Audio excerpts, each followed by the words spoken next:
सत्यराम। परिचय के अंग के अंतर्गत परमात्मा का निवास स्थान कहाँ है, परमात्मा कहाँ रहता है और परमात्मा को कहाँ ढूंढे, इस बात के ऊपर विचार कर रहे हैं। तो दादू जी महाराज कहते हैं, ज्ञान लहर जाते उठे वाणी का प्रकाश, अनवे जाते उपजे शब्दों किया निवास।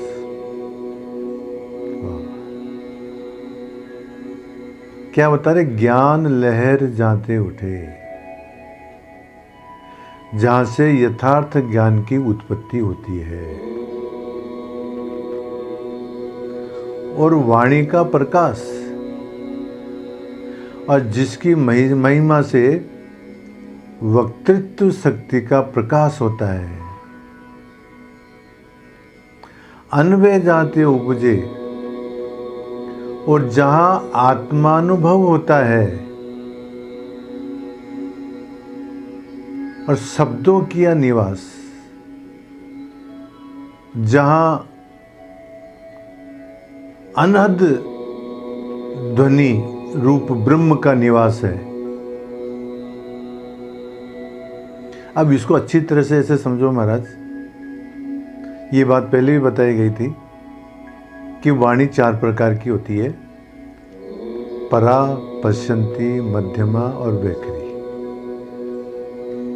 यहाँ दादू जी महाराज, वैखरी वाणी वो है जो श्रवण गोचर होती है, जैसे मैं बोल रहा हूँ और आप लोग सुन रहे हैं। ये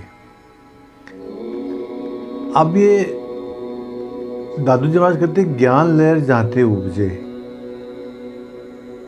अर्थात जहां यथार्थ तत्व का ज्ञान होता है, यथार्थ ज्ञान की जहां उत्पत्ति होती है, उद्भव होता है, वो स्थान कौन सा है? वो है मध्यमा वाक। मध्यमा हृदय के अंदर जो मध्यमा जो वाणी रहती है, इसको मध्यमा वाक भी कहते हैं। यहीं यथार्थ ज्ञान की उत्पत्ति होती है, हृदय स्थल में। और वाणी का प्रकाश, और इसी की महिमा के कारण से वक्तृत्व शक्ति का प्रकाश होता है। अनवे जाते उपजे, और यहीं आत्मानुभव होता है, और यहीं अनहद ध्वनि रूप ब्रह्म रहता है, अर्थात अनहद ध्वनि यहीं पैदा होती है। तो कहने का तात्पर्य क्या है? परमात्मा का निवास ये अनाहत चक्र के अंदर है, और मध्यमा वाणी के अंदर है, और यहीं उस परमात्मा की खोज करना चाहिए। इसी बात को और आगे स्पष्ट कर रहे हैं, सोगर सदा विचार का। वो परमात्मा का सो घर, मतलब परमात्मा का घर कौन सा है? वो घर है कौन सा? विचार का, जहां विचार उत्पन्न होते हैं। और विचार कहां उत्पन्न होते हैं? मध्यमा वाणी के अंदर। तहां निरंजन वास, देखो और स्पष्ट करते हैं, और वो परमात्मा का निरंजन का वास भी यही है। सोगर सदा विचार का, तहां निरंजन वास, तै तू दादू खोज ले। दादू जी कहते वहीं खोज लो तुम, मध्यमा वाणी के अंदर, अनाहत चक्र के अंदर, ब्रह्म जीव के पास। वो ब्रह्म तो जीव के पास में ही है।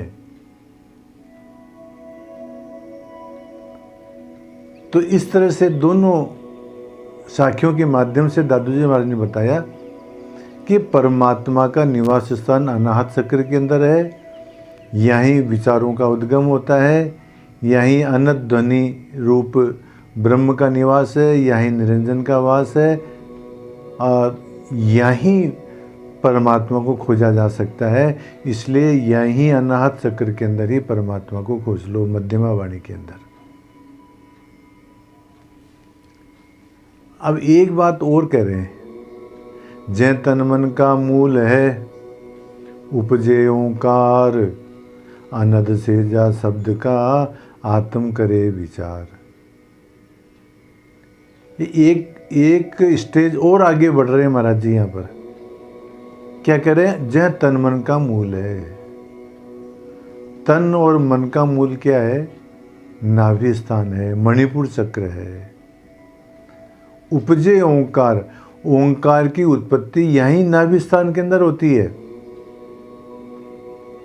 अनद से जा शब्द का, और यहीं ओंकार रूप ध्वनि का प्रादुर्भाव होता है। आत्म करे विचार, मुमुक्षु जन अपने स्वरूप बोध के लिए ब्रह्म का विचार यहीं करते हैं।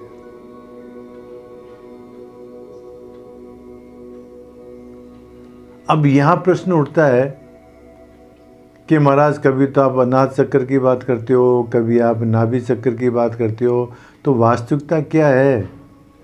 वास्तविक बात तो यही है कि जो है तन और मन का मूल तो नाभि है। ओंकार की उत्पत्ति तो वहीं होती है। शब्द की प्रक्रिया तो वहाँ से ही, नाभि से ही चलती है, परंतु वो प्रकट रूप से कहाँ भासती है? अनाहत चक्र के अंदर, मध्यमा वाणी के अंदर। इसलिए दादू जी महाराज ने पहले की 2 साखियों में ये बताया कि परमात्मा की खोज अनाहत चक्र में करो, क्योंकि वहीं जो है अर्थ सहित शब्द का बोध होता है, वहीं ज्ञान की लहर उत्पन्न होती है। और इस साखी में ये बताया कि जो है तन्मन का जो मूल है, नाभि स्थान है, वहीं ओंकार की उत्पत्ति होती है, तो वहाँ पर भी ढूंढ सकते हो। बात तो यही कि पैदा वहाँ होता है और अनुभूति यहाँ होती है। और वास्तविक बात तो यह है कि दादू जी महाराज ने ये बात बताई है कि पहली श्रवण, द्वितीय रसन, तृतीय हृदय गाय, चतुर्थी चेतन भया, तब रोम रोम ल्यो लाए। परमात्मा की अनुभूति के लिए हमारे को अंत में तो जो है देखो परावाक के अंदर जाना पड़ेगा। और वो परावाक क्या है? वो मूल चक्रस्था, वो मूलाधार चक्र में रहती है। तो असली जो ज्ञान जो हमारे को है, वो तो जो है हमारे को मतलब मूलाधार चक्र के अंदर, परावाणी के अंदर ही मिलेगा। तो यहाँ दादू जी महाराज ने मतलब स्टेज बताई है अलग अलग, कि पहली वैखरी वाणी का अभ्यास करो, फिर मध्यमा वाणी का, फिर पश्चंती का, फिर परा का। तो ये अलग अलग स्टेज के हिसाब से बात बताई है महाराज, कक्षा के हिसाब से। इस तरह से दादू जी महाराज से किसी ने प्रश्न किया, महाराज कि वो परमात्मा कहाँ रहता है और उसको कहाँ ढूंढें? तो दादू जी महाराज ने कहा कि वो जो है मध्यमा, जहाँ ज्ञान लहर जहाँ ते उपजे, वाणी का प्रकाश, अनबे जहाँ ते उपजे, शब्दों के निवास, वो परमात्मा अनाहत रूपी शब्द का जहाँ निवास है, अनाहत चक्र के अंदर, वहाँ रहता है। सोगर सदा विचार का, वो विचार का जहाँ से विचारों की उत्पत्ति होती है, तहाँ निरंजन वास, वो परमात्मा का वास वहाँ है। तै तू दादू खोज ले, तू वहीं खोज, अनाहत चक्र के अंदर ब्रह्म जीव के पास। वो जो ब्रह्म है वो तो जीव के पास नहीं है। तो इस तरह से जिज्ञासु जनों को अनाहत चक्र के अंदर, मध्यमा वाणी के अंदर, मन के अंदर ही जो है ना वो पहली श्रवण, द्वितीय तृतीय हृदय गाय, हृदय के अंदर ही स्मरण करके उस परमात्मा को प्राप्त करें। ये बात दादू जी महाराज इन साखियों के अंदर बता रहे हैं। सत्यराम।